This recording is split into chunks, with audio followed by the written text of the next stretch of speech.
Hi everyone, I'm Emeric Evenou, project manager on Fighter Within. And I'm Nicholas Joy, associate producer on Fighter Within, and you're watching Eurogamer.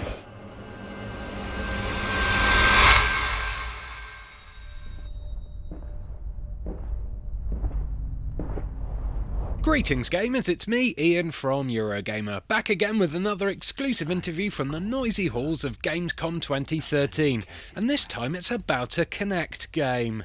Oh, Kinect. Universally laughed at as a gaming peripheral nowadays, it's a wonder people even try to make games tailored especially for it anymore, but Microsoft have a lot of faith in their new improved Kinect 2.0 for the Xbox One, as do Ubisoft, who have decided to make a follow-up to the critically savaged Fighters Uncaged, a game which Ellie Gibson from Eurogamer called the world's most rubbish fighting game and awarded it a 2 out of 10 in her official review. Fighter Within is the new title, and it was announced just before Gamescom with this gameplay-free trailer, which I uploaded to this channel as soon as it came out, and at the time of writing this piece it has 29 likes and 59 dislikes, all mainly down to the fact that gamers seem to be hating on Kinect. I mean, look at those top-rated comments. Ooh, crikey. So after watching a demo of the game and having a go myself, I spoke to Emeric Evenou and Nicholas Joy from Ubisoft, and it only seemed right to ask them why. What are you trying to achieve with Fighter Within? To finally give what the players have been waiting for on Kinect, the long-awaited motion fighting promise, which is fight in your living room, brag around your friends, kick your friends' ass, hunt them, and all that kind of stuff.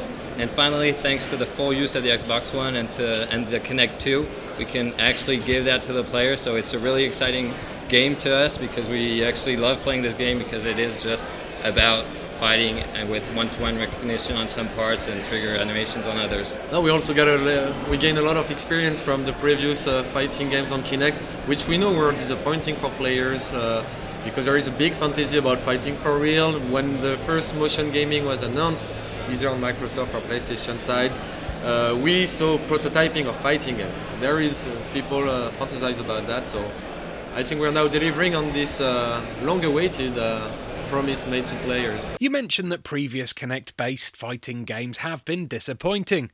How is Kinect 2.0 helping you make a better motion-controlled fighting game?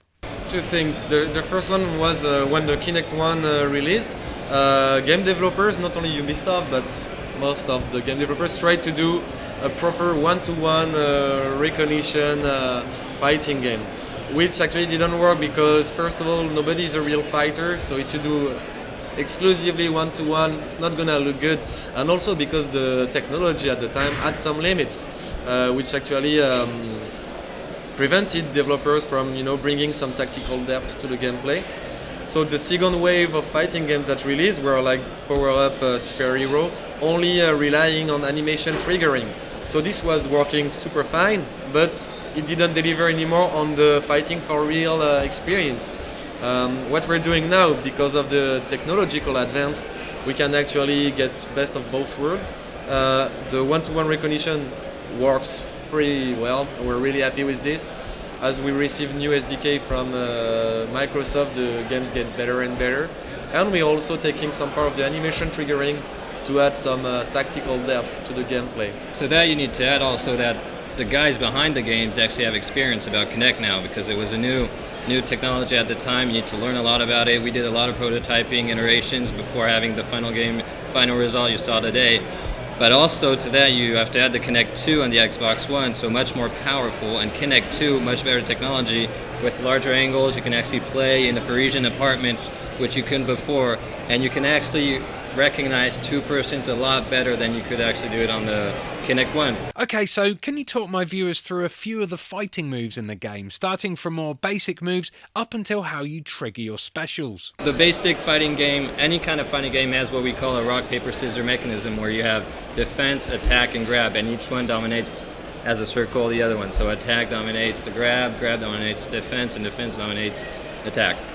So this is the first game in terms of Kinect games to have this mechanism, this rock, paper, scissors gameplay, which is essential to any fighting game, where you have this mind game, what should I do, defend, attack, or grab. And added to that, you have all the tactical environment and stuff like that, contextual stuff that helps you not even be the best at the fighting game, but also if you don't have the physicality, because of course it's a little bit tiring after a while, you can adapt to the player, the opponent, and actually beat him. Why we put this in is because in a Kinect game you can't really move around. You don't have a pad, you don't have a D-pad or a stick to move around the stage. Therefore you need to find techniques to have ring outs, to push your opponent someplace, and adapt to the context. And for that we used exactly what we call the key moves, where you charge, you tried it earlier, where you charge and you can place your opponent on the map.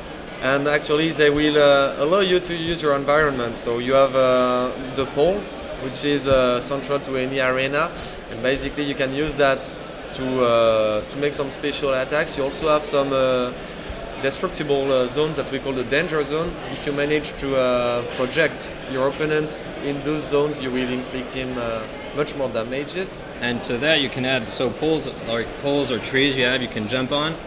But to that they also adapt each time. If you do a special move, a key move next to one of these poles, it adapts the attack to the pole and to the contextual. Even if you have a stick, for example, in your key move it'll pick up the stick and do a special attack. Thanks guys! Now, as I mentioned at the start, I had a hands-on with the game and fought against another journalist. I beat him quite easily because, let's face it, I'm a tough guy, and I genuinely had fun doing it, despite the fact that the Kinect still seemed unresponsive 15 to 20% of the time.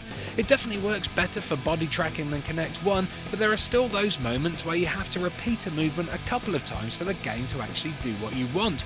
And in a fighting game where precision is everything, that can be the difference between winning and losing. Despite the extra power of the Xbox One and Kinect 2.0, I still wouldn't call it a true one-on-one fighting game. Pulling off silly poses to trigger animated special attacks means it's more of a dance-stroke-party game aimed at teenage boys rather than the technical fighter Ubisoft were trying to sell me, and while fun for a drunken party or two, I just can't see the game becoming a permanent fixture in a regular consumer's disk drive.